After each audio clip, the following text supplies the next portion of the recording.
We're back from Homestead-Miami, and of course, the big talk was, could that end the season coming up? We'll talk a little bit about that. The mastery of Kyle Larson, some NASCAR clarifications on pit road rules, and are there too many blue cars in the Cup Series? We're not going to debate about that, but it is the thing. We'll talk about that here all on 5 to Go.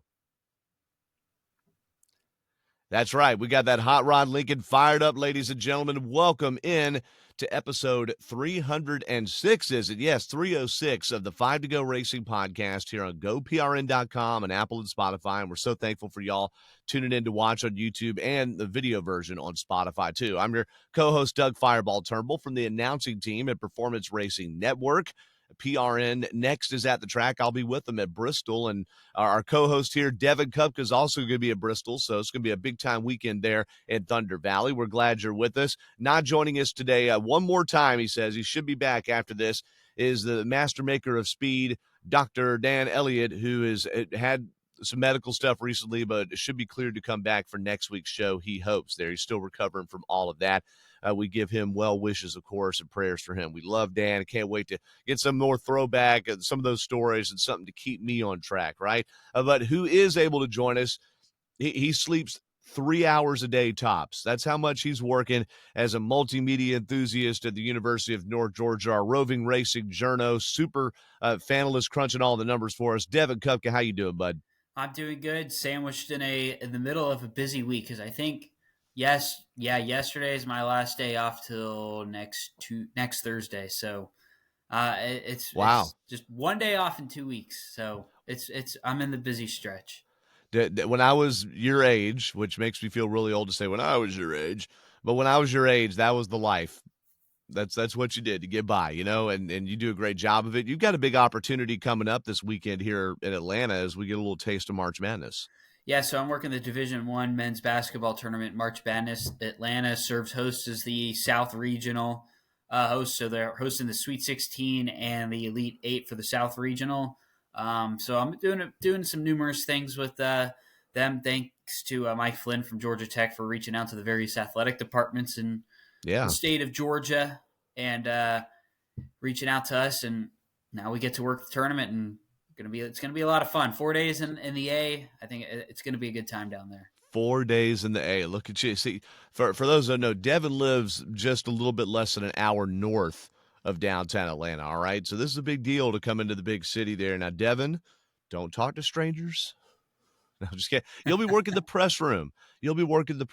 Right? So you'll be running out information to the beat media covering that, and maybe helping moderate press conferences or do the mics and stuff like that. Yep, I think on Saturday I'm going to be moderating press conferences for, I think, some of the breakout rooms, and then overall press conferences with like coaches and players. So going to be interesting because it's going to be a lot of fun. And then I think I'm running for radio, so I'm running for Michigan State in Auburn, I think, this weekend. Okay, and what does that involve versus being in the press room? What does running for them mean? So I'm basically running. I'm in the tunnel during the games, and then I'm handing them stats at every commercial break. That is cool. Okay, very cool. And that's a really neat opportunity, man. You again, that's why I say multimedia enthusiast. I'm not saying that because he's just a fan. I mean, he's actually doing the work. Okay, so prop star Devin Kupka there, who I'm sure will have a nice big, because we have tons of 5 to Go gear. So I'm sure you'll have a nice big 5 to Go polo ready to go for that now. So suit and tie this weekend. Suit and tie. Oh, gosh. God bless you, child. Bless you. And then we need to point out, because I guess we have to worry about the aesthetics now. We need to point out that to the upper left of Devin, or the upper right of you on the screen, Devin makes subtle adjustments to his man cave background there every time we have a new winner. Yeah. So every time we have a winner, excluding I think maybe the 500 this year, or no, I did put Byron in there, but we got hero cards for this season, not like 3 years ago, but we got hero cards for this season. So we got all the latest up to date here. Kyle Larson, he won Sunday, so he gets a spot in the left window pane over here. The left window pane. There you go. And as you could probably tell, because it's Kyle Larson, that photo larger than life. Yep. Yeah. There you go. It's almost about the same size, It's actually. about the same size. Wait, hold on, because we're yeah, wait, where is it? Yeah. Hey, hey, there we go, man. We're big time podcasters now. Yeah. But we got something to talk about today because Homestead Miami Speedway, Devin, I think it did what people expected it to do, and it put on a showcase of drivers. There were a lot of times during all three races this weekend, well, during a Cup and Xfinity especially, where the car that was or driver that were hooked up, they were gone. We had Blaney leading by gobs and gobs of seconds. He led a ton of laps on Sunday, and then Kyle Larson had lapped up to sixth place in the Xfinity race for a late caution, kept him from the weekend sweep. He won 2 out of the 3 races on the weekend. The race that really stayed in check. It just there's always one that does that bucks the trend was the Truck Series. Truck Series race. It looked like Corey Heim was the one to beat, although Lane Riggs, Ty Majeski, some others were up in the thick of that thing. And Kyle Larson was battling, I think, for second place, actually, with Riggs, and spun out, drove back 40 laps to go from the back of the field, and got up to Heim, and honestly, probably would not have been able to pass him potentially because Heim was hooked up, but Heim's truck kept cutting off. So Heim, who had won 2 of the first 3 races, looked primed to win his 3rd out of 4, but his truck would cut off. He would come back and pass for the lead, and then it would cut off again. And that was when it was him and Lane Riggs battling. And by the time he had succumbed to Lane Riggs, Kyle Larson was there and got them both and won on the Friday night truck race. But you got to watch a swaths mainly of Saturday and Sunday. I think you said you missed Friday's truck race there, Devin. What was maybe your biggest headline, punchline, if you will, of the Homestead weekend? Well, it looked like this guy over here in the left corner could have pulled off the weekend sweep for the first time. I think a driver's done it since Kyle Busch did it at Bristol in 2017. So that would have been something Right. impressive for Larson to have been able to do if it wasn't for a bump on the restart From from Sam Sam Mayer. Mayer Yeah. late In in the Xfinity. Xfinity race. Yeah, the race that he was the most dominant car is the one he didn't win. All right. He very well could not have won Sunday, too, because Alex Bowman, Bubba Wallace, and then before that, Ryan Blaney were all hooked up, too. By the way, the weekend sweep has only been done at Bristol, and it's been done twice, both by Kyle Busch, 2010, 2017. Later in the show, we'll talk about the news that Kyle Busch teased out that came out Monday evening that was not his retirement. Go ahead, spoiler alert. He didn't retire. All right. So we'll talk about that a little bit later on. But it was Kyle Larson that took the headlines of the weekend there. And, one of the undercurrents of this season, Devin, has been kind of where has the 5 team been? They haven't been leading a lot of laps. They've just been kind of around. And here he is back at victory lane again. And, I didn't think any more or less of him through this whole year. I didn't really see anything that was off. Did this prove anything to you, or did it just show what you already knew? I think you just kind of show that what you already knew because you kind of know Kyle Larson's going to eventually pull off and go out and win a race. Homestead being one of the favorites to go out and win Homestead, he does it almost as a weekend sweep. So it's not surprising. I mean, he's sitting second in the points, so he's having a good season so far. So you really can't say too much about it. Right. Well, that's exactly right. And also, he said it's one of the biggest wins of his career because he's seen a lot of Homestead races get away from him, too. He's led a ton of laps there. Doesn't have the wins he think should show for that. So Kyle Larson, your victor on Sunday. Let's buzz through the top 10 here of the Cup Series. All right, second place, Alex Bowman. He led the 3rd most laps on the day, 43 laps. Larson led 19. Bowman ended up second. That was the decisive pass for the win with just a few laps to go there. And he saw Larson coming, Devin, and he tried to find a little bit more, then he found a little too much. Yeah, and really Bowman. There's a stat out there on X that the person does. I forget. It's like NASCAR Auto Analytics or something like that. Okay. And every race they'll do if the entire race went green or something. Here's where everybody would have finished on track. Oh yeah. Bowman That's a was the cool fastest stat. car on track, so it was a really good day for Bowman. He led 43 laps, 43 laps, back-to-back yeah. races, leading laps. He only led 2 at Las Vegas, but a really good finish, something that he needs a kind of a rebound type of season, and he's kind of got that so far. He certainly has. He's second in points. Or sorry, was second in this race there, and then looking at the point standings too. And we'll go these more depth in just a moment. Alex Bowman is 3rd in points. He actually gained 2 spots. Larson jumped 4 spots to second in the standings there.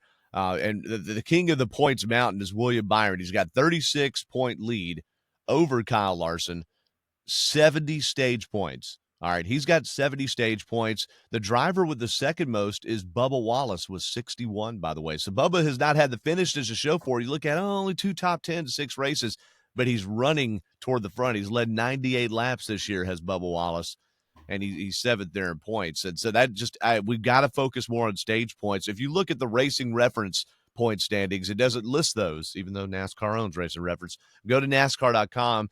When they update them, they've had this be off, and I've complained about this points grid before, but go to NASCAR.com, and you'll see the points. Another driver, too, actually, so I said Bubba Wallace had the second most stage points. I was wrong. He's got the third most. Ryan Blaney has 69 stage points, all right? But he's 10th in points because he has 3 DNFs this year. 2 engine failures and then the crash. In fact, he's got 3 straight DNFs. Phoenix, engine, Vegas crash, and then Homestead crash, but he has 69 stage points, so he is 10th in the standings.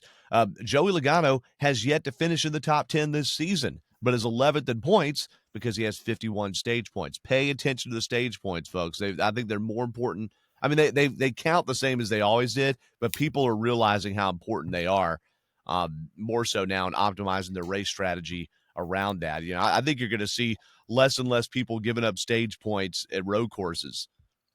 You know, people are going to end up a lot more on the same strategy. We saw at Coda, for instance, at Circuit of the Americas, there were very few drivers that stayed out to get stage points. Usually the ones that pitted ended up in the top 5. So there's just not that much to outdo. People are optimizing it. All right, so back to the top 10 in the finishing standings at Homestead-Miami. The driver that led the second most laps on the day, Bubba Wallace, in the very loud Columbia Sportswear Company Toyota, that neon, was a blue and pink machine there. He ended up finishing 3rd. And again, you look at it, the stat line, it doesn't look like he's having this amazing season, but he finished 3rd. He's got a lot of stage points, started 9th, and there was a point where he had him whooped too and checked out, and then Larson and Bowman caught him. 4th place finisher, Chase Briscoe. Devin, he's turned things around as well. Briscoe, remember, had the big points penalty, got those points back. He's also been in the, I think he's in the big crash at Phoenix. Okay, the big crash at Phoenix. He had a wheel come off in Vegas. Oh, man, what's going on with these guys? Well, he does have 2 top 5s on the season, including this one on Sunday. He moved up 7 places in the points to 13th in the standings, Devin, and that's with having only 8 stage points for the whole year. Keep in mind, if you win a stage, you get 10 stage points.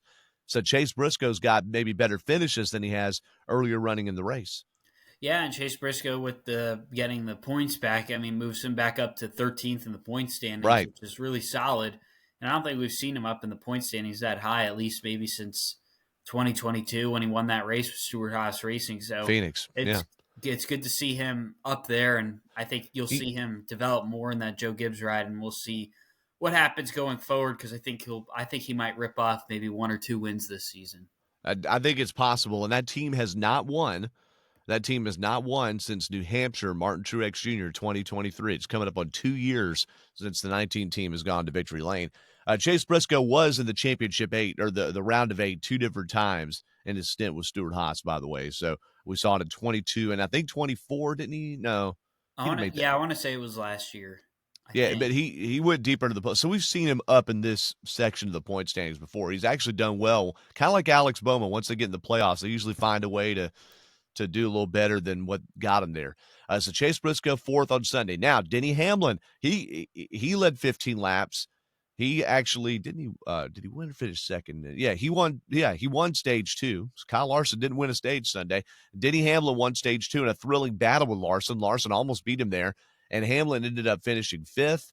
He started 23rd, also was running very pedestrian for a good bit of the time. But what he and Larson and some others did is, instead of pitting as soon as the fuel window opened where they can make it to the end of stage 1 and 2, they split the stage in half. So they had faster, so they had to give up speed to make a later pit stop, but then they had faster tires or better rubber at the end of the stage. And that's what won Denny Hamlin stage 2, and then I think in stage 1, didn't he finish? No, stage 1 he did not get any points, but it's what won him stage 2.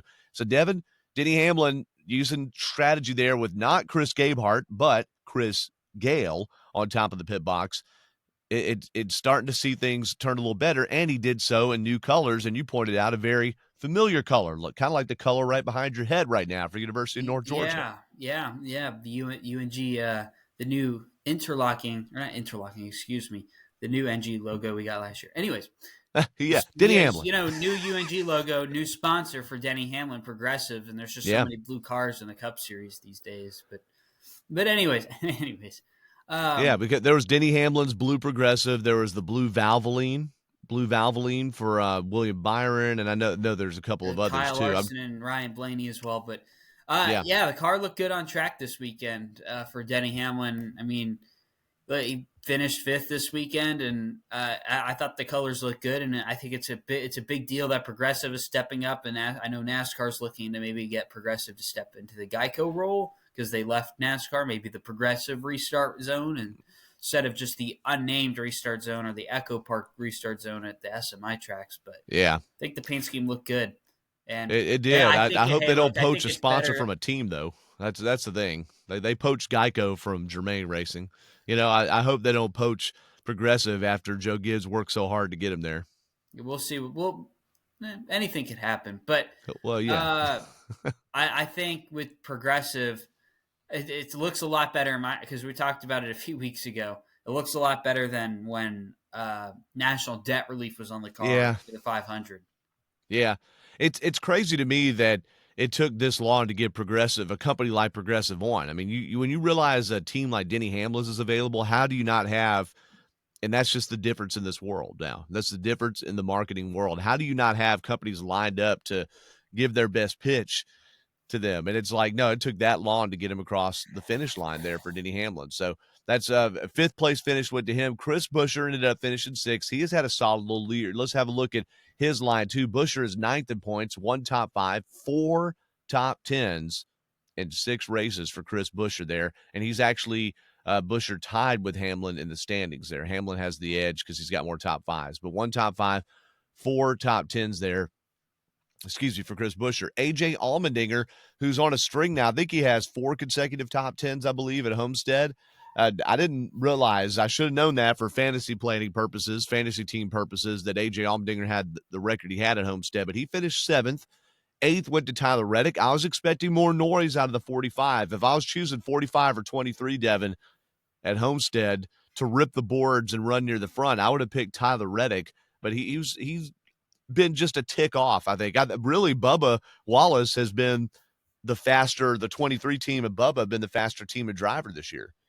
Yeah, and Wallace showed really good speed on Sunday. He led a couple of laps there at Homestead, and it looked like for a second it looked like he was running away from the lead, and then everything kind of just transcended upon itself, and it just happened that he got shuffled out of the lead after a while. But he Yeah, was kind of pulling away there for a second. I think it was him and Barry at one point. I think towards the end of the race. I'm not think so, but it was but props to Wallace though for showing some speed on a mile and a half track like that. So it's sure. kind of big for him because he hasn't Yeah, won a race, and he was in position to win the race, sort of.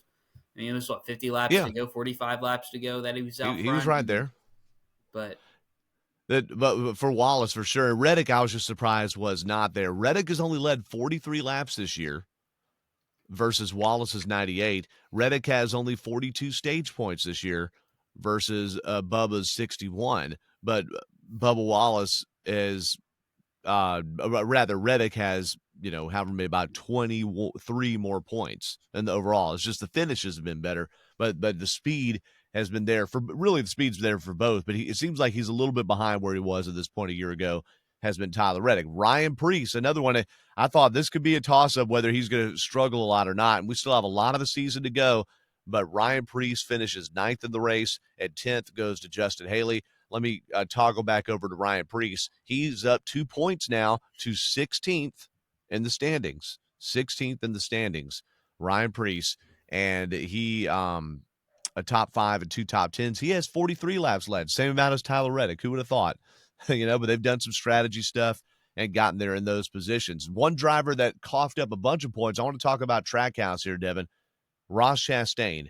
He went down 4 spaces to 14th in points. He's got 1 top 5, 2 top 10s, only 39 laps led this year, only 15 stage points. All right. I mean, some people are hauling in more than that in one race, and he's gotten that for the whole season. And I'm not trying to pick on Trackhouse, but you ready for this? Daniel Suarez started 33rd and finished 22nd, but never was a factor. Ross Chastain started 25th, finished 31st. Shane Van Gisbergen started 35th and finished 32nd. And it wasn't like they had tires popping off or they hit the wall or anything like that. I didn't see any big penalties or anything like that for them as I was looking through the post-race rundowns. They just flat out got their butts whooped, especially the 2 drivers you expected to outperform Suarez, who has taken all the heat for being he's the one on the hot seat. Here comes Connor Zilic. Well, Chastain and Van Gisbergen ran awfully at Homestead. Did you see anything Sunday that led them to those finishes besides just flat out getting beat? No, and how about SVG just not off to a good start for his Cup Series, his first full-time season in the No. NASCAR Cup Series, 33rd in the point standings right now. Oof. For SVG. Just not really good. He had 22nd from Suarez, and then I believe Chastain's in the top 15. 14th in the point standings. Yeah, but he lost 4 spots Sunday. I mean, that's how tight the points are. Is you have one bad day, you go kaplunk. And another. No, never mind. Yeah, well, We'll take that one off. I was going to look at the penalty report from Sunday and see if anything stood out. We had a bunch of penalties at Vegas. But I'm looking down the line. Yeah, I don't see either the 1 or the 99 or the 88 on the penalty report. It had a few speedy penalties, had no loose wheels. Whatever people were pushing the line with at Vegas, it was a little different at Homestead. Maybe one reason is you're spread out a little more at Homestead. Maybe every half of a tenth on pit road doesn't quite count as much, right? I mean, maybe that's one explanation for it, but you could tell teams probably got scared a little bit into straighter line there after the craziness of what happened on pit road. In that situation too. Another driver too, we just need to mention. So Christopher Bell, after popping off 3 in a row, those were his only 3 top 10s of the season, Christopher Bell. In fact, he's only got 27 stage points this year. Bell also, kind of inexplicably to me, he was another one like Tyler Reddick, Devin, that I expected to just be thunder and lightning up there at the front, okay? And Bell's Ream Toyota finished 29th. I know they had an issue at one point. Well, they spun at one point in the race, but they had time to drive back from that. And they only ended up 29th. Did you see anything with them that led to that besides just getting – I mean, he finished between Cole Custer and Todd Gilliland in the race, 29th. Yeah, no, I really didn't see anything from the 20 car. I guess just a bad day at the track. I mean, you mentioned the things there, but I didn't see too much from Bell on Sunday.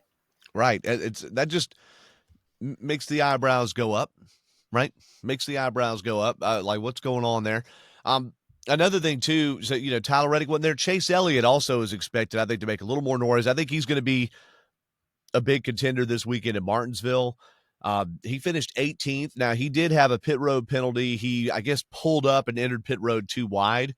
He said he had to do that to avoid, maybe it was Austin Cindric or someone in front of him jumping on the brakes, but they got the pit road penalty, so that set them back. But no laps led. Chase Elliott, 18th in the race. Now, looking at his overall season, again, he's been the quietest driver out of the Hendrick crew, and Chase is still, he's 6th in points, though, but he is 4th highest out of the Hendrick drivers in points.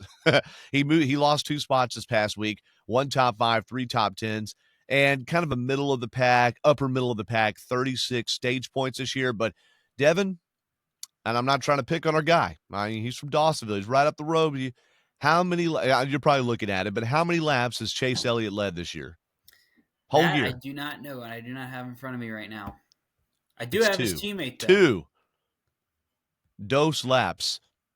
And we're approaching a year on the last time he won a points paying race. That's correct. Yeah, so he won the Clash, the Cookout Clash, but he had to go back to Texas. His only win in 2024 was Texas. Now, squeaking out solid finishes, but not leading a lot of laps. This is the kind of complaints that I used to say about Alex Bowman. He's like, I called him last year. I called him the silent assassin. Alex Bowman quietly top 10 of the points. But man, is that enough?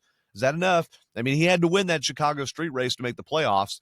Here we are. Chase Elliott is having a similar profile to what Bowman's done in the past. Bowman has got 5 top 10s in 6 races, 62 laps led, not a ton, 40 stage points. So that's almost the same as Elliott, but big differences there, finishes and laps led, 62 for Bowman versus 2 for Chase.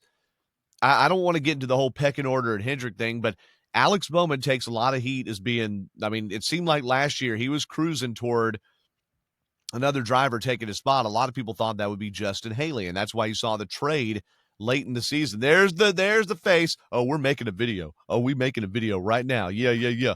So, but we see we saw Justin Haley get traded over to Spire Motorsports, and there was some talk that he could, that could put a little heat on Alex Bowman. My question to you, Devin, Alex Bowman, 3rd in the points, nearly won Sunday, 1 top 5, 5 top 10s, the whole deal.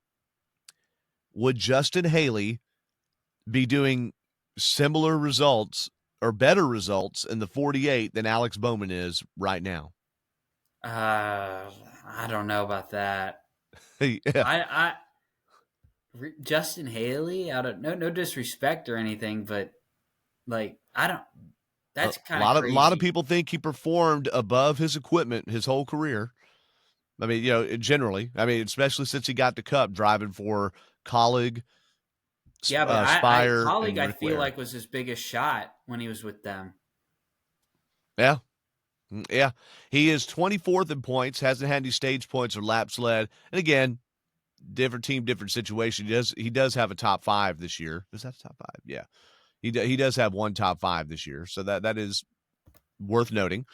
Or 1 top 10, excuse me, 1 top 10.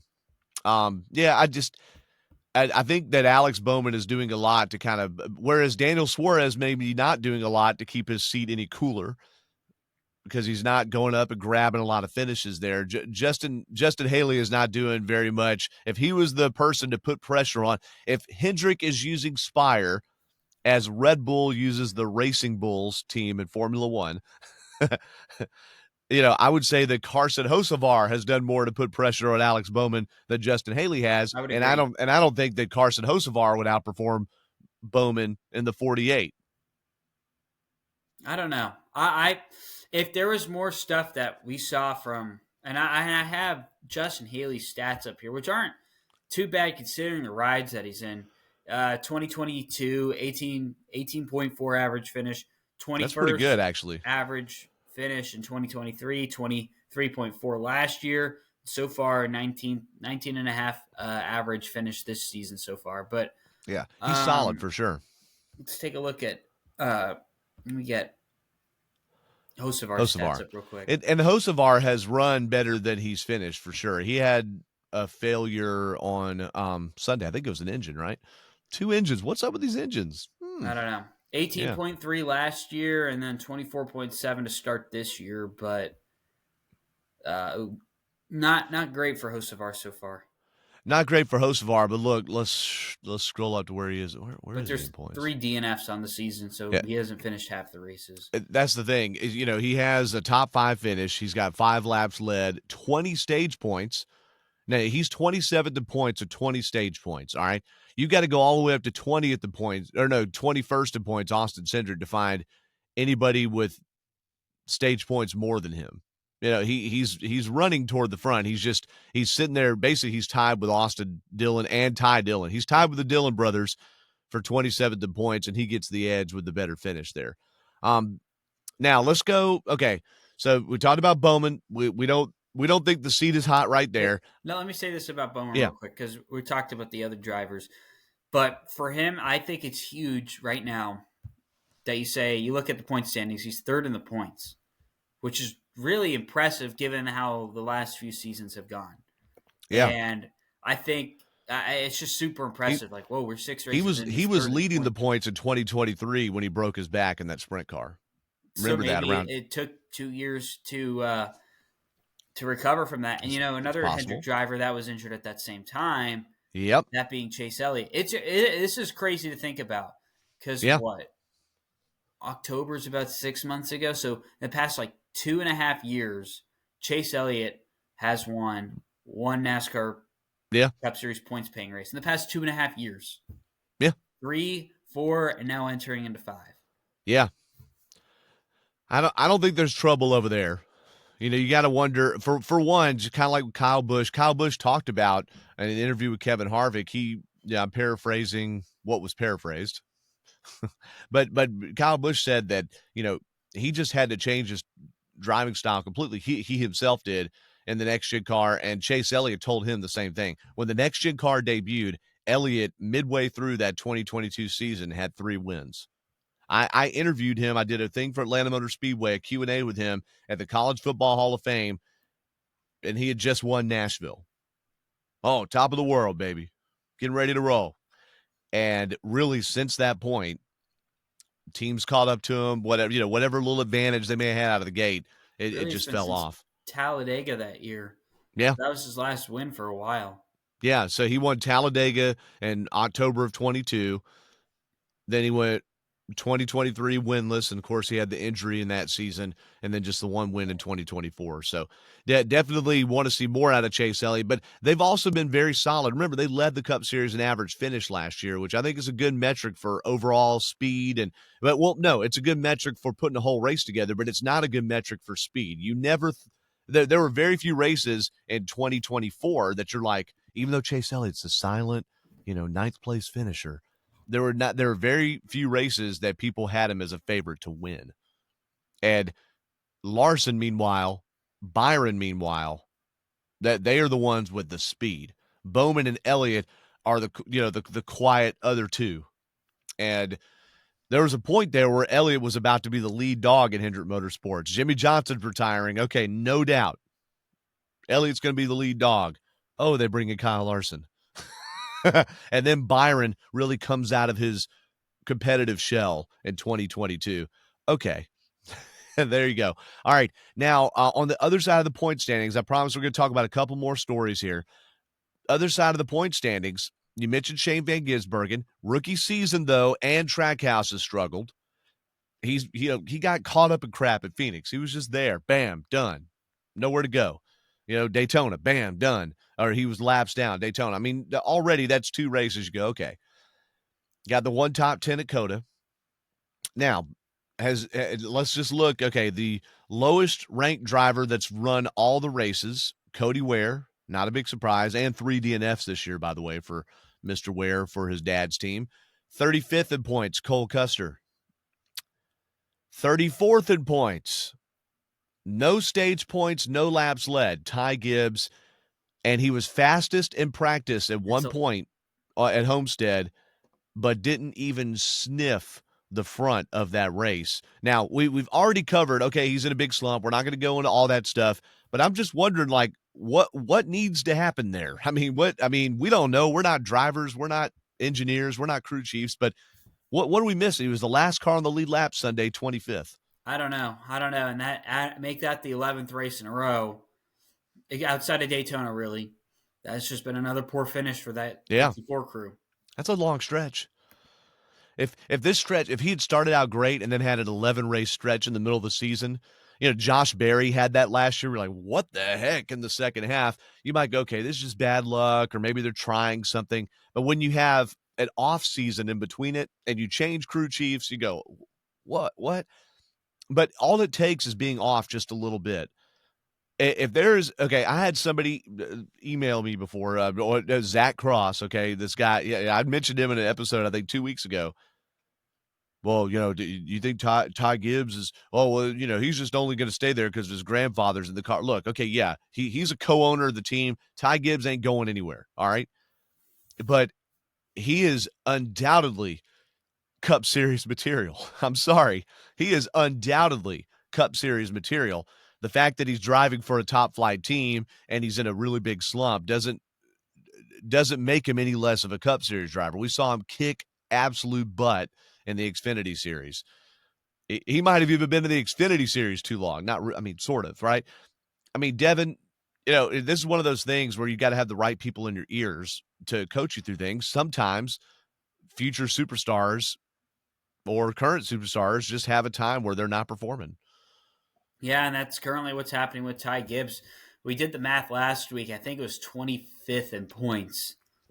Is if you added 25 to the because that's what he gained in the last half of the year. So add 25 points. Let's do the math. Let's do the math one more time here. So that's what he gained in the last 5 races last year. Oh, Add right, 25 right, right. points.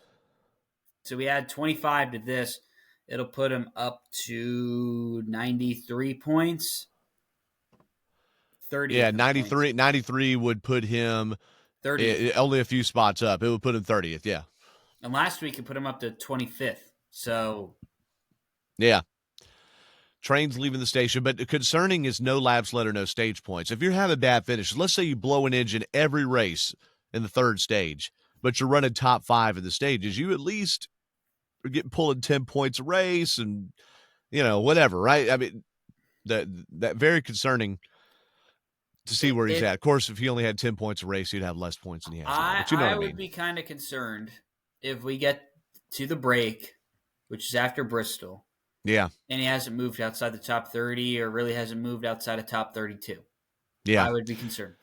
Because we'll go to Martinsville, then Bristol. So we'll have 2 short tracks under our belt. And we've raced on every course. We've already did Atlanta, Daytona, we've done Coda, we've done the mile and a halves, and we've done short tracks. And he's good at Martinsville. Seen him lead laps at Bristol. So that's a great point. If you get to the break where you've run short tracks now, which is really the only thing that's been off the schedule. And by the way, he didn't make the show at the Clash. I mean, and I know it's hard to make the show at the Clash, but that was another one where it's like, whoa, what's going on here? If we get that far and there's not any movement, any sign of life, I don't know what you do. I don't think the crew chief necessarily is the problem there. But all it takes, and here's the deal. I want everybody gather around the fire. Everybody gather around the speaker here. It only takes being off just a little bit. It's not like he's getting just 3 laps down every race, and I mean, no, he's right there. I mean, fastest in practice in one of the Miami practice, right? It just takes being a little bit off, a little bit of doubt. Homestead somewhere we got to go up and run the wall. Maybe because there's a little bit of a confidence deficit. I'm gonna pull it down just a little bit. I just need to finish this thing. Well, I just need to finish this thing. When you're running a car like that, could get your butt whooped as far as speed goes. So that this is very competitive. When you look at drivers outside of the top 30, Riley Herbst is driving for 23:11. And he started off kind of solid there. I mean, he struggled. He was in the back of the pack, worse than Gibbs was on Sunday. Noah Gragson has shown speed and actually had a decent race Sunday. 32nd in points, 2 DNFs. Shane Van Gisbergen ahead of him. These aren't bad drivers. Riley Herbst, I expected to struggle. Everybody is good is the point. Everybody is really good. That's not an excuse. One more to mention, and then we're going to get off this negative dark cloud stuff. Brad Keselowski, 6 races in, 2012 champion, winner last season, only 9 stage points all year, no laps led, no top 10s, 30th in points. What's going on there? What are we? I mean, he's pretty. I mean, he was in the middle of it last year at Homestead. He ran well. He runs well at Darlington. That's kind of a ish same kind of track. And he was nowhere to be found Sunday, much like the Trackhouse cars. Yeah, I feel like for Keselowski, even though point standings wise and running wise, he's always seemed to run better in that equipment. Like maybe it's definitely top 20, right? But I feel like it's always been an uphill battle with him with RFK Racing, just making that switch to Penske. Because I was having a discussion a few days ago with some people that making that switch from Penske to Roush Fenway was a big switch, and that don't mean to say it in a mean way, but a downgrade from Team Penske, and that it is uphill. It's always been. It feels like it's uphill battle because you could definitely tell the switch off of results. He doesn't win multiple races in a year anymore since switching over from. No, Penske he's won one race, and he's won one race in 4 years. Seasons. So this is year number 4 in the 6 car. Yeah, so it's just been a uphill battle for him, and I think this is still the result of that. Now, I think they'll work through some rifts at RFK Racing through the rest of the season, but we'll see.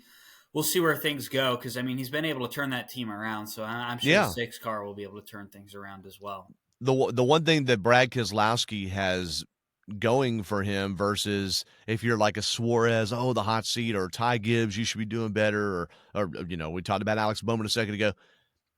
If Keselowski never wins another race, if he retires in 2 years and never wins another race, all he has to do is look around that shop, look at what they're capable of, look at right now as we speak, Chris Buescher, 9th in points, Ryan Preece, who's not had anything to write home about in a Cup car, 16th in points. They're up there and they're in the middle of things. He helped, not him himself, but he helped turn things around. That's what you hang your hat on. And I think that's why he made the move. It's not just a money thing. Oh, I want to have ownership stake. And I've struggled with this tension before in jobs of, hey, can I just hang here and do my same thing over and over, da da da da da, or is there more of an impact I can make, even if I have to go through pain to do it? And Keselowski is intellectual enough. He's just not jock enough to be able to see that and to see it come to fruition and feel good about it. So props to him. Maybe if I'm looking at the drivers that are in the playoff standings right now, last thing in playoff standings, there's one really there's only one. We're 6 races in. There's only one that's like I mean, maybe Ryan Preece in 16th, but you've got, from 14th to 1st, going reverse order, Chastain, Briscoe, Berry. I don't know that I was expecting that, but he has it on points, not because of the win. He has it on points, 12th. Logano, Blaney, Buescher, Hamlin, Wallace, Elliott, and then the last 5, Bell, Reddick, Bowman, Larson, Byron. The one that is 15th in points, just ahead of Ryan Preece, is Michael McDowell. Michael McDowell, who has 0 top 10s this year and only 8 stage points, only 12 laps led. But he's solid, top 20, right there. And he is somebody, you look at the other 2 Spire cars we already mentioned. I mean, Haley's been solid, but a tick behind. Hocevar, Saw's Tooth, or Shark's Tooth, rather. That's what I meant to say. Shark's Tooth as far as results. He's all over the place because having mechanical crash issues. So Michael McDowell, I didn't think that it would be a great move moving from front row, Devin, to Spire. But I look at it, he's 15th in the points, way ahead of all the front row cars and ahead of his teammates. Yeah, no, it's been impressive for McDowell, especially because it felt like more of a downgrade because front row has been climbing the mountain. It felt like ever really since that Daytona 500 win a few years ago. But McDowell switching over to Spire seems to have worked so far, 15th in the point standings, and he would be in the playoffs if the playoffs started right now, just in on points. So I think it might have been a good move for McDowell to make that switch to Spire. It definitely was. McDowell, 20th Sunday, not a lot to write home about, but still just a decent little run. And I got to give a nod, since I mentioned front row, Zane Smith on speed, flat out, finished 11th in the race, ahead of William Byron, ahead of Joey Logano. That's pretty cool. So shout to Zane Smith, who had the year from hell in the same car, essentially. I mean, there was a track house element there, but this is a fully Spire car that McDowell's in. But that same number 71, Zane Smith had the year from hell. Moves to the 38, right up there in the thick of things, and he's had some tough races, but still he's doing all right. Zane Smith, by the way, we're just going to talk about every single driver, where they are in points. Now, Zane Smith, where am I skipping over him? Hold on. Where is he at in points? Oh, yeah, 25th. He moved up 4 spots Sunday, and that just shows how close things are right now in the standings. If you don't do it, it's so easy now. There's so many podcasts, so many things because of the internet, it's all right there, everything, everywhere, all at once. Go look at the points every once in a while. Go look at the stats. You can miss out on things that people don't talk about. For me, it's the stage points, especially. I'm just blown away at some of the differences there. All right, now, on deeper into the topic list here on 5 to go, Homestead, there's been talk that it could be either the championship race in coming years, or if they change the playoff format, in a rotation of championship races, or if they don't change the format, one of 2 or 3 places that they have every second or third year that gets the championship race. Devin, where do you stand on that? And, I know you have conversations and things you can't talk about, but I mean, where do you stand on it, and how likely it is do you think that NASCAR makes a change for the season ender? I think it's the worst kept secret that Homestead's going to be the championship race next year. Fair It's enough. been discussed for over a year. Why would they move it to spring if they weren't going to move it, if they weren't going to do massive renovations for it in the fall or for the next 18 months, because the race won't be until November 1st of next year, because it's most likely, because they sent out a thing to the ticket holders, said November 1st 2026 on it, which would be the championship race Yeah. next year. But you got Homestead. I think it's time to rotate it out of Phoenix. And I don't understand. I get they're going back to Miami, but why don't we go to a Kansas or a Nashville super speedway?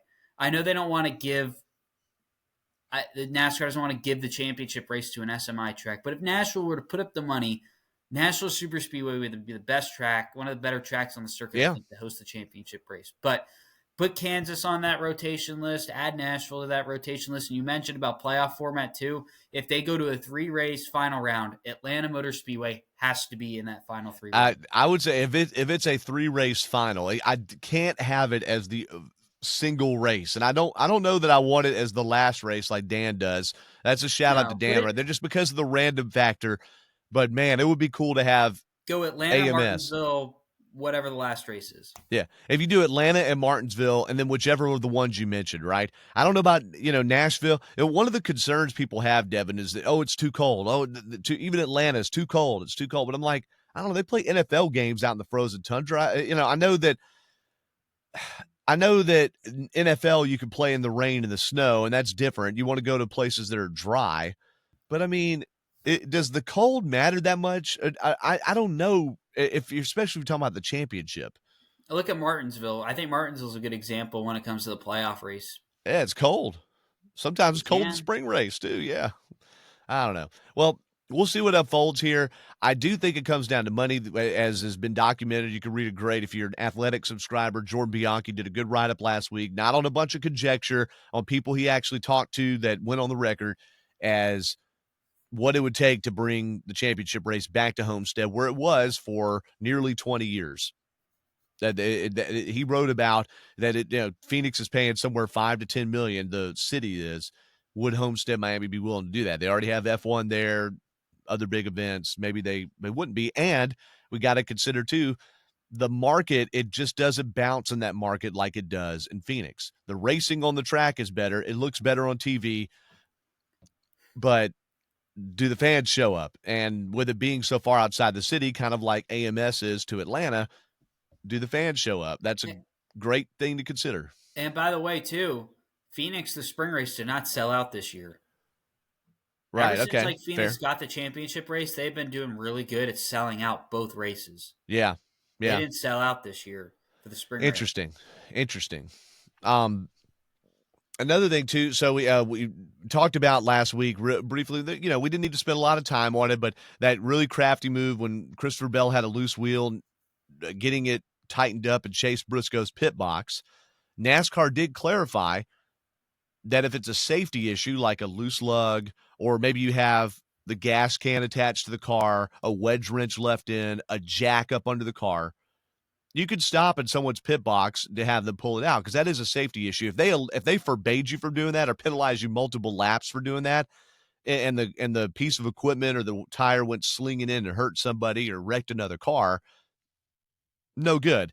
Boy, they will give you still the multi-lap penalty, the same kind of penalty that you get for losing a wheel if you stop in. Oh, we forgot to put a round of wedge in the back. Stop at Briscoe's pit box. So it has to be a safety adjustment, not a competition adjustment. That's the clarification there. And if you pit outside your box, you still get a pass-through penalty or a tail end of the restart violation. Tail end of the restart penalty. Just wanted to clarify that. Kyle Busch had an announcement on tap. He tweeted out Sunday night, or X posted Sunday night, 1851 Monday. Big announcement or something like that.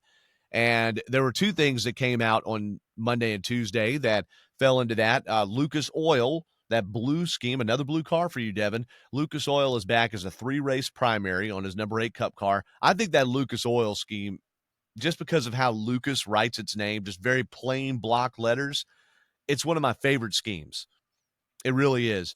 And remember, Kyle Busch won with that scheme. Was it Talladega?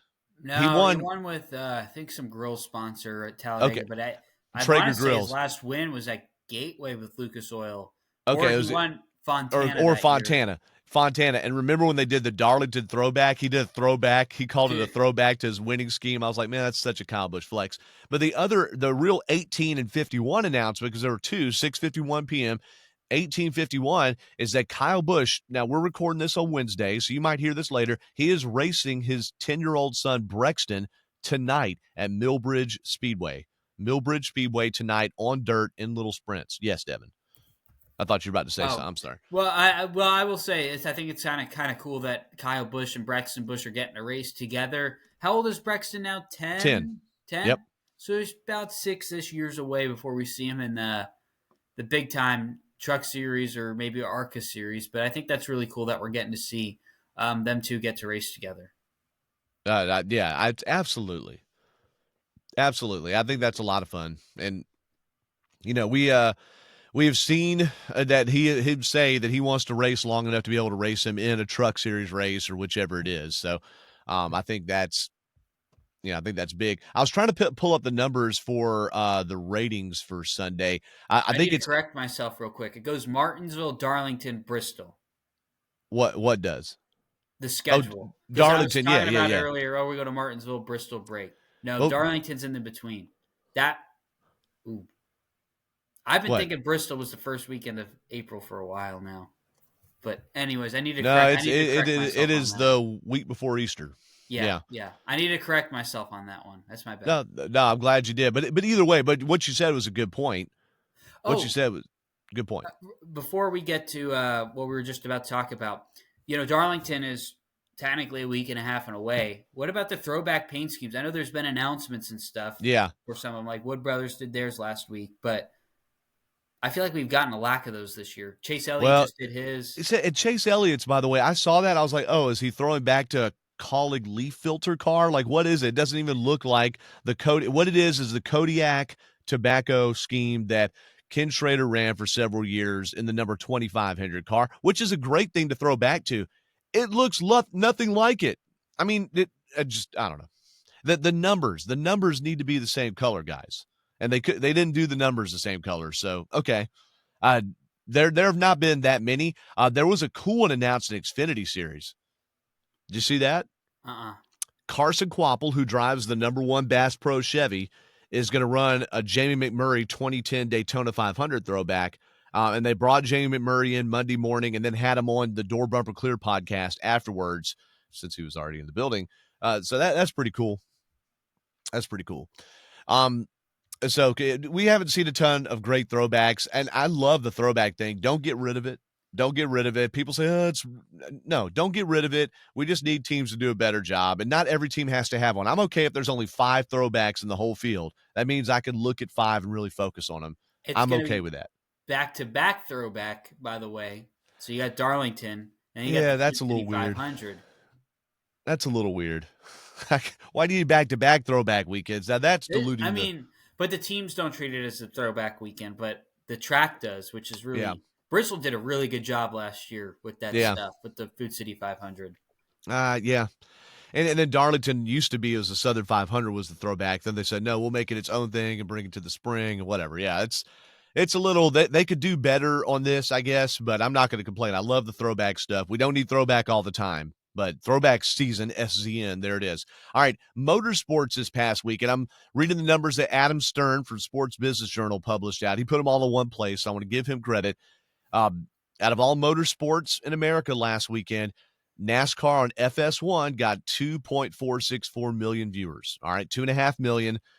Not a huge number, right? Atlanta had over 4 million, but it was the biggest viewed motorsport this past weekend. Now I'm sitting here going, why in the world is IndyCar on Fox and NASCAR on FS1? But that's because IndyCar decided to take less in rights fees to be on a bigger stick. What did that get them this past weekend? The second most viewed motorsport in America last weekend was not Formula One. It was the Xfinity Series on the CW, 1.16 million. The third most, you think, okay, now's where we get F1 and IndyCar. No, it was the trucks. And the trucks, I forgot, were on Big Fox. Friday night, prime time, 906,000. ESPN got 824,000 viewers, fourth most of the weekend in motorsports for Formula One, and that race aired at 3 a.m. from China. You know what's crazy is I know a couple of people that stayed up to watch the race, and they were telling me, like, "Oh, I stayed up till 3 a.m. to watch the F1 China race." I think you should go to bed first and then get up for it and then go back to bed. Personally, that's what I did for the season opener.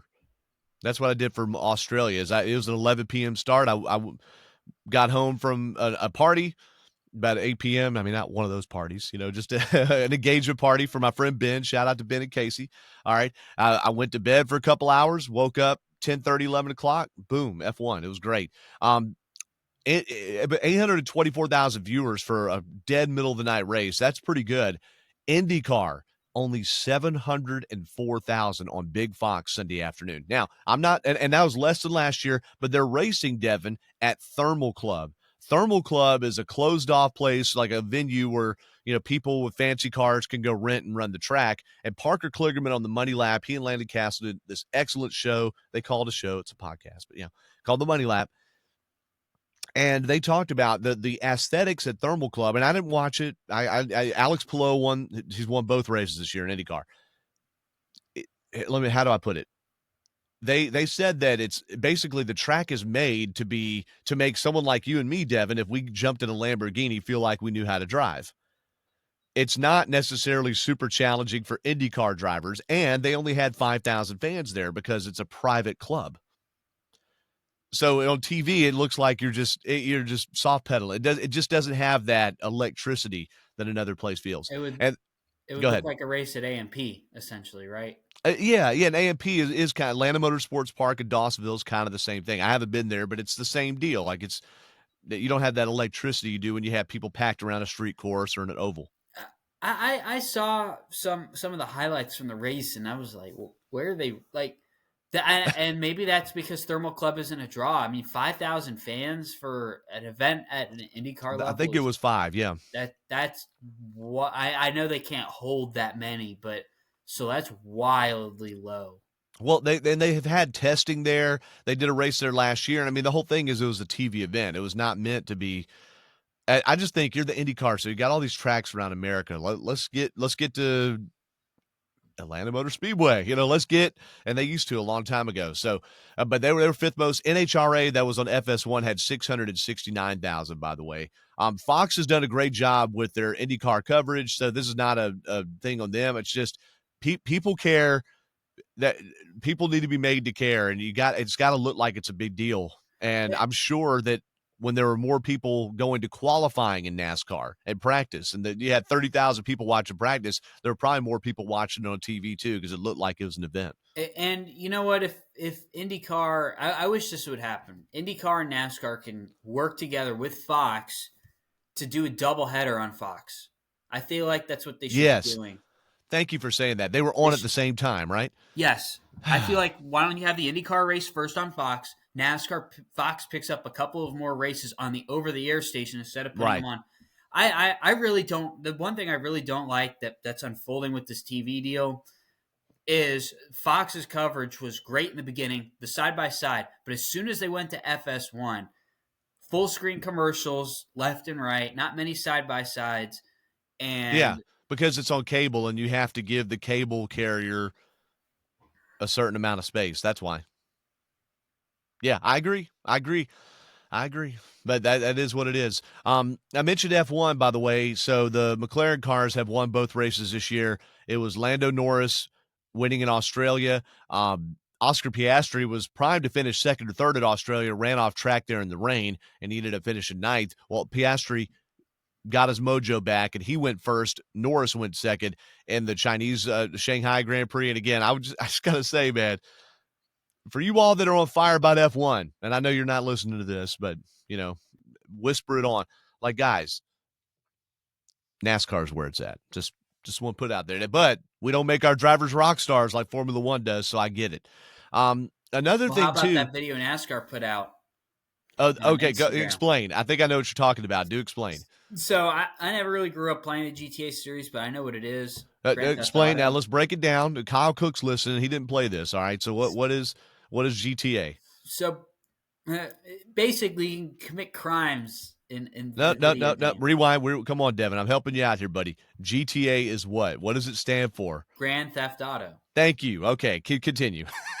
So, anyways, it's a video game a lot of people play, and it's like real life, I guess you could say. You Yeah, could it's about do, carjacking and going place to place committing yeah, crimes. I never and played it, but evading. It basically, you ever play Burnout Paradise or Need for Speed? I haven't played anything. It's basically that, but add more elements to it, and you're getting chased by cops, and Some add more real hookers. life world elements to it. But anyways, We've got prostitutes. Let's just say it. That's what you're saying. yeah, well, Elements. that too. Yeah. You could do anything in there.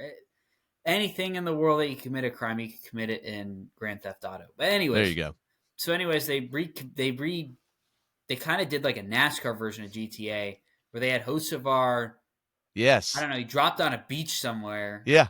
and then he just like I don't know. I have to rewatch the video, but it was No, really cool. it was cool. So what they did is they made the people and the speech in the video, they made it look like 2003 Grand Theft Auto, where the way they walk, like their arms are kind of out, and they walk weird and talk weird. But it was Hocevar getting paired up with his race suit, his helmet, and then finally his race car, and ended up at the track. And then the last frame of the video is him driving on to do practice at Homestead-Miami Speedway. So and they picked it because I think the most popular Grand Theft Auto game. Again, I didn't play it. I took my brother to buy it when he was underage because he wanted it. And I was like, yeah, buddy, come on. Let me talk to you about breaking up with my girlfriend. And he's like, shut up. Just buy me the video game. Okay. 2003. It was tough. But it was Grand Theft Auto Vice City, Miami Vice. So there's that whole vibe too. So that's why they picked it. But yeah, it was really well executed. I wonder how much time and effort does NASCAR spend to make a viral social clip, and how much does it end up outside of NASCAR's silo? This is great. It gets you and me excited, Dev. I hope it makes its way to other people who are just casually interested, and they go, who's this Hocevar kid? They go and check it out. But now, very cool. Check out NASCAR social and check that out. All right. One thing too about F1, Liam Lawson got promoted to Red Bull's team. He got promoted to Red Bull's team after last season. He, they fired Daniel Ricciardo, put him in place of Ricciardo. Then they bumped Lawson up to replace Sergio Perez to be the second driver to Max Verstappen in what has been described by many as a very tough to drive race car. And Liam Lawson looks like he might be already substituted for by the race next weekend in Japan. There's some reports out that Red Bull's going to bring up Yuki Tsunoda, who's raced several years for their junior Racing Bulls team, and put him as Max Verstappen's teammate. He's been way behind his teammate. Verstappen has Lawson after testing well for them before. So I know this is a NASCAR friendly more podcast, but that's also Adam Stern sharing an article in a different language from telegraph.nl. But need to point that out too. So talking a little Formula One, there's also a really scary crash that happened in drag racing this past week. And I wish Dan was here to go through it with us because he's the big NHRA fan on this show. But we saw Ron Capps and the Napa car just explode and then crash head on into the wall. And Capps got out and basically said this looked just like John Force's crash last year that has sidelined Force to put him in long-term care and rehab basically. But he got out of the car just fine, and God bless that. That was great. So one thing, too, we move on to Martinsville here. This has been a very Ryan Blaney friendly track. He won the race back at the last two fall races back at the track. It's been very William Byron friendly. I know Denny Hamlin runs well, but he actually hasn't won there in over 10 years. So I know that's really deep analysis. What I like to do is go look at the entry list because Martinsville, especially in the lower two series, draws all sorts of different names. Now, I want to say this is Devin's favorite part of the show where I sit here and read a bunch of names off of different cars, but it doesn't get covered. And I feel like these teams, there's a lot of turnover. So in the Cup Series, you have all 36 full-time teams. They keep their same drivers. That's been consistent. But the two open teams that are entering are kind of out of left field. The number 50 team Amerivet Racing, which used to be the Floyd Mayweather team, not anymore. That's Burt Myers. So he ran in the Cookout Clash. He's going to be in the 50 car for Team Amerivet. He's big in the modifieds. We covered that before. This will be his first ever start in a Cup points race. Number 66, Carl Long's team. You hear about this one, Devin? This guy last ran the Cup Series in 2019. Casey Mears. Casey Mears is going to run, to the chagrin of Mike Wallace, the team that wanted to run Mike Wallace there. They're running Casey Mears. And NASCAR, and Mears did share that NASCAR gave him sort of a stair-step way to get approved, right? That he needed to start at a short track and then work up, whereas Mike Wallace tried to go straight to the Daytona 500 without ARCA testing or anything. So Casey Mears will be in the 66. They're guaranteed to make the race unless a bunch more cars enter. In the Xfinity Series, you got all sorts of madness here. So the 07 SS Greenlight will have Patrick Emmerling. The 17 will have Corey Day. The 19, last year's winner, Eric Almirola. That's Joe Gibbs Racing. Sam Hunt Racing. Here's a story, Dev. You'll like this. Number 24, Sam Hunt Racing will have Dr. Patrick Starapoli behind the wheel. Former ARCA Menards West Series driver who put his career 10 years on hold is now stepping back in for a partial schedule. He's going to run, and he is a retinal or an eye surgeon, not rectal, Devin. Stop it. Stop it, Devin. I saw you were laughing over there. No, it's retinal. Retinal, okay? Sorry. I'm just trying to be stupid, guys. I hope we're having fun here. He'll be in the 24. Greg Van Alst will run in the 35 for Joey Gase Racing. Brad Perez will be back in the 45. Mason Maggio returns to Joey Gase's team in the 53. And then Tyler Thomasy, he'll be in the number 66 for Carl Long. They're running part-time at Xfinity this year. I'm going to skip the 70 for a moment because I want to stop there.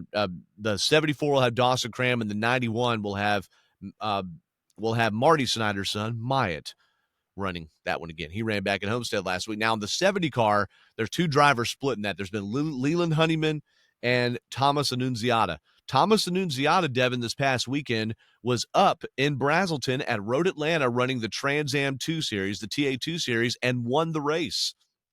How about that? So Annunziata, I didn't even realize he was still running Trans Am. I thought he was just focused on NASCAR, but he won that. Also in a different series in that division, you had Brent Cruz win the pole for the main feature in that, but he had a mechanical failure and finished 20th. Also in that race was Paul Menard. Hello, stone-faced Paul Menard. Not Stone Cold Fox, stone-faced Dev. He finished 10th, and Matthew Brabham, who's big in road racing side, he won that. So that was at Road Atlanta. Need to mention our local race there for Rick Humphrey and everybody at the track. Now, to the truck series, we don't know who's going to drive the number 2 truck, but the ones we do know, Lawless Allen, who's a full-time ARCA competitor, he'll be in the number 1 for the Tricon Garage. That's a big deal, big start for him, getting in good equipment. Nathan Bird will be with Young's Motorsports in the 02. The 07 Spire truck, they love running out Cup drivers, Dev. They last week had Kyle Larson. This week, William Byron, Martinsville. Okay, Corey Day will be in the number 7 HendrickCars.com Chevy. The number 22 will be A.J. Waller. I had no idea who he was. I was looking him up right before the show, Dev. A.J. Waller is a late model racer, but he also got diagnosed with cancer back in 2020 and rang the bell, overcame that, and here he is running a truck race. Phil Gould, Nice Motorsports crew chief's son, Matthew, will make another truck series start. He'll be in the 44 this weekend. I saw his debut at Milwaukee last year in trucks. Decent little driver there. Tommy Baldwin's son, Tommy Baldwin, who's the competition director, Rick Ware Racing, and longtime NASCAR crew chief, his son Luke will make his debut for Thor Sport Racing, number 66. He'll be there in that race there. And Luke and Jake Baldwin, Tommy's sons, he talks about, and they run a lot in the modifieds too. Ryan Roulette comes up for the ARCA series to run the 67 truck, the second week in a row that Freedom Racing Enterprises will enter a second truck to be teammates with Spencer Boyd. And then Dr. Patrick Starapoli will run for Bruce Cook Racing Technologies, Cook Racing Technologies, in the number 84 truck. And Justin Carroll returns in the number 90. Carroll was supposed to run in Vegas and Miami, but they had a hauler breakdown or something like that, and that just put them all behind. So there you go. All sorts of different drivers that get brought in from Martinsville here. And then, Dev, one more on the headline list I forgot to mention. Oh, 2 more, actually. Josh Williams, if y'all haven't been paying attention to Xfinity, has had walking pneumonia. And he struggled really badly in Vegas with that. they pulled him out of the car for practice and qualifying. So they put Ty Dillon in the car during the Vegas race, and then Williams did not practice or qualify for the Homestead race, and he's just still dealing with it. He caught it, I think, from his wife, but she was barely affected, and he has really struggled with his breathing, and that just shows they actually are athletes, Devin. We Yeah. sometimes think they're just out there slow pedaling. Another thing too, and this headline just came across this morning right before we started, but Dollar Tree is putting Family Dollar up for sale. And I wonder how that's going to affect the sponsorship layout at Legacy Motor Club. I don't know if you saw that news or not, Dev. They're putting them up for sale for $1 billion. I know that Dollar Tree and Family Dollar have come under fire from critics because they have a lot of cheap stuff, but not a lot of good stuff. And and Dollar Trees, Dollar Generals, and Family Dollars, they are big, like in lower income areas, but they don't sell real groceries. It's all a bunch of processed foods and stuff like that. And they take over, and they've come under, and this is not me saying it, I'm saying what critics say. Okay. But they come under criticism because, they're basically, run like a big, like they're run at scale, I guess. They're not run for quality. They're run for quantity. And the employees also have had a lot of complaints about them too. And so they've come under some criticism for buying out mom and pop stores. But anyway, But, but what do you expect though? Like, this isn't Whole Foods or anything like that. Like, what? well, because What? they don't, because they, I'm trying not to be an advocate Let for me the put it defense this here, way. but Quality costs money. And I feel like a lot of people don't understand that. well, that's a fair point. I think that what's happened is they've come into towns and crowded out some of the mom and pop stores that had quality things that were more affordable. And just the point is I think there's been there's been pressure to not have as many of them, and so it makes having that many and being all one big company problematic. I don't know. That's just what I've read and seen. But anyway, Family Dollar up for sale. So I do wonder how that affects the coffers there at Legacy Motor Club eventually, because Family Dollar, Dollar Tree are leveraged out amongst all That's of their racing interesting. industry. Yeah, that's It's interesting because they have joint stores, Family Dollar and Dollar Tree. yeah, that exactly right. It's that yeah, and they're Are like you the same selling one thing. half of the building? Like, I mean, it could be operated by the same people but owned by different. Who knows what kind of stuff, or they have to rebrand. I don't know. Um, I think basically covers it there for the headlines, Devin. I know you had something pulled up there, and I forgot what it was before the Austin show. Hill. Yes, the big news about a Georgia driver. That's it, right? So Yeah. let's hear about that Cup schedule. Let me get that up here. Austin Hill, he's going to Apologize. be running a couple of Cup races he's running 5 races for RCR this year: Darlington, Chicago, Daytona, Bristol, and Talladega. So only one race in the first half of the season. That coming up in 2 weeks or a week and a half at Darlington next weekend. In Gotta the United wonder. Rentals number 33. The number 33 United Rentals. That's a good point. We'll be in the 33, and we've seen that team run just sporadically at different times, but it seems like I think Jesse Love is going to get some time in that car as well. And I wonder if Childers is building up to try to either buy a charter from, say, Hayek Racing, Ricky Stenhouse, or from Colleague or Rick Ware or whoever, or B, if they're, to get a third team, or B, if they're trying to firm up their lineup there for if there's a change with either of their drivers. Kyle Busch in a contract year. There have been murmurs about Austin Dillon's future too. So just at what point is Dillon going to step back and be more of an executive in the organization? That's great insight there. But we knew Austin Hill it's like he's a 4A player in baseball, right? He seems like he's almost too good to be in the Xfinity Series, but how would he do in Cup? And he's kind of been passed over because he's 30 plus now. But he especially on the drafting tracks, put up some incredible results. And he runs really well at a lot of places. So you would think, I'm not saying that because he's from Georgia, that's not, I don't know him like personally, and it's just you would think that there's a little more to that. Why has his development kind of stopped where it's at? Dev, you got any more in the vault over there? No. Tired of hearing me talk? Yeah. That entry list stuff, I got to do it, man. No one talks about it. How many stories are we going to hear about AJ Waller this weekend? Come to 5 to go. Respond right here. All right, respond right here. That Kenny Wallace stuff starting to is starting to rub on me here, because now I'm starting to put my hand up like this in the videos now. Okay, look. I'm starting to do this. See this? Yeah. You need the coffee though. Yeah, I know. I just need the Coffee with mug. Kupka. I got the water. I got the water bottle. There you go. Coffee with Kupka. Here it is. Here it Yeah. is.